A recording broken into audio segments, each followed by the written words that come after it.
मुरादाबाद के पागबड़ा के उमरी सब्जीपुर गांव में अपने हाथों से मां का गला घोटने के बाद बेटे कपिल ने शराब पीकर इसे हादसा दर्शाने की कोशिश की। उसने पहले अपनी बहन तो बाद में पत्नी को कॉल कर बताया कि मां जीने से गिर गई है और उसकी मौत हो गई है। बहन और पत्नी घर पहुंची तो सावित्री देवी के गले पर चोटों के निशान मिलने पर कपिल पर शक गहरा गया। पुलिस ने कड़ाई से पूछताछ की तो आरोपी की साजिश का पर्दाफाश हो गया। पुलिस की जांच पड़ताल और आरोपी से पूछताछ में सामने आया कि शुक्रवार की दोपहर करीब 12 बजे कपिल शराब पीकर घर लौटा था। उसने अपनी मां से जमीन बेचने के लिए दबाव बनाया, लेकिन मां ने जमीन बेचने से इनकार कर दिया। इसके बाद कपिल नाराज होकर घर से चला गया और दोबारा शराब पीकर 2:30 बजे घर आया।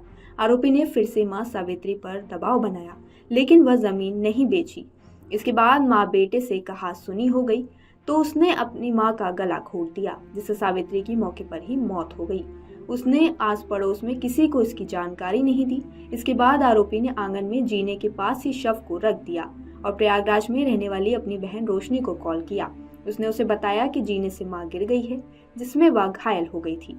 वह उसे अस्पताल ले गया था, लेकिन डॉक्टरों ने उसे मृत घोषित कर दिया है। रोशनी ने अपनी भाभी और भतीजे से बात करने की कोशिश की तो कपिल टाल मटोल करने लगा। रोशनी ने अपनी भाभी के नाम पर कॉल की, तब पता चला कि कपिल की पत्नी ललिता तो अपने मायके में मौजूद है। ललिता कपिल को कॉल लगा रही थी कि इस दौरान कपिल ने कॉल कर दी और उसे भी हादसे के बारे में जानकारी दी। शनिवार को ललिता का भाई रोशनी और अन्य रिश्तेदार आए और उन्होंने देखा कि सावित्री के गले पर चोट के निशान हैं। उन्होंने हत्या की आशंका जताते हुए पुलिस बुला ली। पुलिस ने आरोपी को हिरासत में लेकर पूछताछ की तो सच्चाई सामने आई।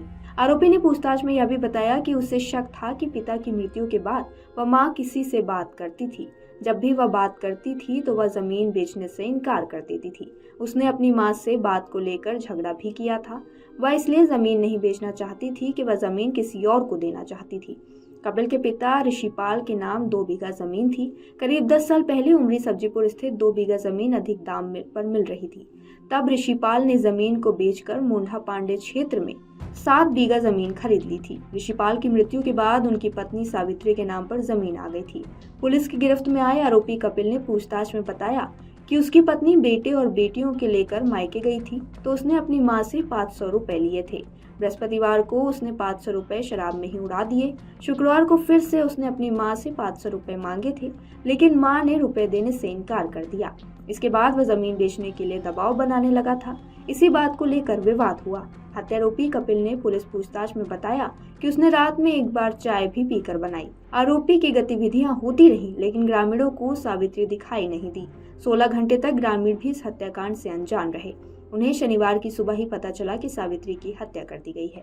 मुरादाबाद में धोखा, लालच और शक में लोग अपनों का खून बहाने में भी गुरेज नहीं कर रहे हैं।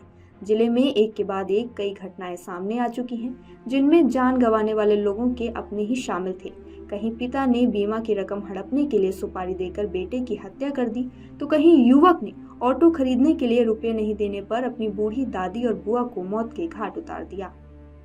आपके राज्य की खबरें, आपके शहर की खबरें सबसे पहले जानने के लिए देखते रहें अमर उजाला। चैनल को सब्सक्राइब जरूर कर लें और पाएं हर अपडेट।